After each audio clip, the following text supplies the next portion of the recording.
Итак, всех приветствую, друзья! С нами Chevrolet Lachetti и занимаемся больным местом, занимаемся заменой задней опоры амортизатора. В общем, у нас еще была проблемка, в общем, предыдущие мастера не до конца зажали опору, и вот такое она выгрызла и давала сильный стук. Новенькую опору прикупили.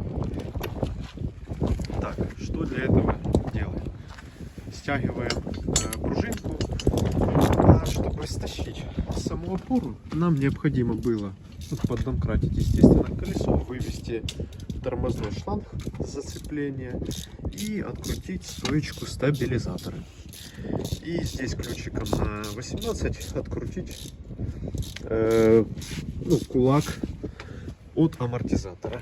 Далее переходим в багажничек, снимаем обшивку багажника и 3 гайки под ключик на 13 откручиваем с салона. Это крепление стойки к стакану. Так, стоечка наша.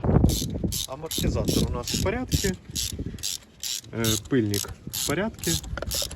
Отбойник в порядке. То есть собираем в такой последовательности отбойник, затем пыльник амортизатора, устанавливаем пружину, тарелка пружины и затем новенькая опора.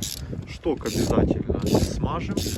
И смотрите, какой нюанс. То есть опору засаживаем полностью. Вот она здесь прямо на амортизаторе и центруется. Если ее поставить на